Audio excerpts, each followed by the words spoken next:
അങ്ങനെ നമ്മുടെ നിധിയും സുഭാഷ് ചേട്ടനും ഹരീഷും കൂടി നമ്മുടെ സുധീഷിനെ ഇറക്കി കൊണ്ടുവരാൻ പോലീസ് സ്റ്റേഷനിലേക്ക് എത്തുന്നുണ്ട്. എന്തായാലും 50,000 റുപ്യ കൊടുക്കേണ്ടി വരുന്നുണ്ട്. പോലീസുകാരൻ പറയുന്നുണ്ട് ഈ കേസ് കോംപ്രമൈസ് ആയി പോകണമെങ്കിൽ 50,000 റുപ്യ എസ് പിയുടെ മകന് കൊടുക്കാൻ വേണ്ടി പറയുന്നുണ്ട്.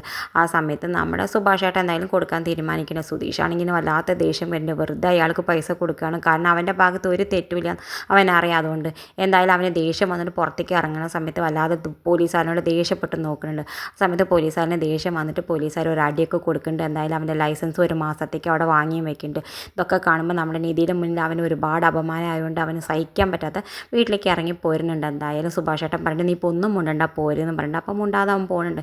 എന്തായാലും വീട്ടിൽ ചെന്നിട്ട് നമ്മുടെ നികേഷിനോട് ഇങ്ങനെ ഓരോ കാര്യങ്ങൾ പറയേണ്ട അവൻ ഒരു തെറ്റും ചെയ്തിട്ടില്ല എന്നൊക്കെ പറയുന്ന സമയത്ത് നമ്മുടെ ഹരീഷിന് ദേഷ്യം വന്നിട്ട് പറയേണ്ടത് ഒരു തെറ്റും ചെയ്യാഞ്ഞിട്ടാണ് എസ് പിയുടെ മകൻ്റെ വണ്ടിയിൽ ബാക്ക് കൊണ്ടുപോയി ഇടിച്ചിട്ട് ഉള്ള പൈസയും കളഞ്ഞിട്ട് ഇപ്പോൾ വലിയ വർത്തമാനം പറയേണ്ടതെന്ന് പറയേണ്ടത്. ആ സമയത്ത് പിന്നെ ദേഷ്യം വരേണ്ടില്ലെങ്കിലേ അവിടെ പോലീസുകാരനോട് ദേഷ്യം വന്നിട്ടാണ് നിൽക്കണം. എന്തായാലും നമ്മുടെ ഹരീഷിനെ മേക്കെട്ട് കയറിപ്പോയിട്ട് അടിക്കാൻ പോകണ്ട. ആ സമയത്ത് നമ്മുടെ ഭാസ്കരൻ വന്നിട്ട് പറയുന്നുണ്ട് എടാ അവൻ പറഞ്ഞില്ലേ സത്യം ചെയ്ത് പറഞ്ഞിട്ടില്ല അവൻ ഒരു തെറ്റും ചെയ്തിട്ടില്ല എന്ന് ഉള്ള പൈസ നിങ്ങൾ കൊണ്ടുപോയി കൊടുത്തിട്ട് നിങ്ങൾ ഇത്ര വലിയ മണ്ടന്മാരാണോ എന്തിനാ അവൻ്റെ പൈസയൊക്കെ നിങ്ങൾ അവിടെ കൊണ്ടുപോയി കൊടുത്തു എന്നൊക്കെ പറയുന്നുണ്ട്. എന്തായാലും നിധിക്കാണെങ്കിൽ എന്താ ചെയ്യേണ്ടതെന്ന് ഇങ്ങനെ ആലോചിച്ച് നിൽക്കുന്നുണ്ട്. പിന്നെ കാണിക്കണം നമ്മുടെ സുധീഷിന് വിഷമം വന്നിട്ട് ഉള്ളിൽ പോയിരിക്കുന്ന സമയത്ത് അവൻ്റെ 25,000 റുപ്യ കാണാനില്ല അവൻ്റെ ബാഗിൽ വെച്ചത്. എന്നിട്ട് അത് വന്ന് ചോദിക്കേണ്ടത് എവിടെ എൻ്റെ 25,000 റുപ്യ എന്ന് ചോദിച്ചിട്ട് അതിന് വഴക്ക് കൂടുന്നുണ്ട് നമ്മുടെ ഹരീഷിനോട്. ഹരീഷ് പറയുന്നത് നിന്നെ ഇറക്കി കൊണ്ടുവരാൻ വേണ്ടിയിട്ടല്ല അല്ല ഞങ്ങളിതൊന്നും ചെയ്തിട്ടില്ല നീ എന്നെ ഓരോ തെറ്റ് ചെയ്തിട്ട് വീണ്ടും രണ്ടാളും കൂടി അടി കൂടിയിട്ട് ഇതും നിധിയൊക്കെ കണ്ടിട്ട് നിധിക്ക് ആകെ വല്ലാത്ത വശമായിട്ട് ഉള്ളിലിരിക്കുന്നുണ്ട്. ആ സമയത്ത് നമ്മുടെ സുഭാഷ് ചേട്ടൻ പറയുന്നത് എന്തിനാ നിങ്ങൾ രണ്ടാൾ ആ കുട്ടിയുടെ മുന്നിൽ ഇങ്ങനെ വഴക്കൂടണം ആ കുട്ടിക്ക് എത്രമാത്രം വിഷമാവും ഉണ്ടാവും എന്നൊക്കെ പറയുന്നത്.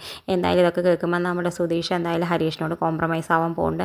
രണ്ടായാലും ചെയ്ത തെറ്റിനൊക്കെ മാപ്പൊക്കെ പറഞ്ഞിട്ട് രണ്ടായാലും കോംപ്രമൈസ് ആവുന്നുണ്ട്. എന്തായാലും നമ്മുടെ സുധീഷിനെ സന്തോഷിപ്പിക്കാൻ വേണ്ടി ഹരീഷ് ഒരു സ്കൂട്ടിയൊക്കെ വാങ്ങിയിട്ട് നമ്മുടെ നിധിക്ക് ഇതൊക്കെ കാണിച്ചും കൊണ്ടാണ് ഇന്നത്തെ പ്രൊമോ അവസാനിക്കേണ്ടത്. ഇതുപോലെ പ്രൊമോ വിശേഷങ്ങൾ നിങ്ങളുടെ മുന്നിൽ എളുപ്പത്തിലെത്താൻ ഈ ചാനൽ ഒന്ന് സബ്സ്ക്രൈബ് ചെയ്യാൻ മറക്കരുത്.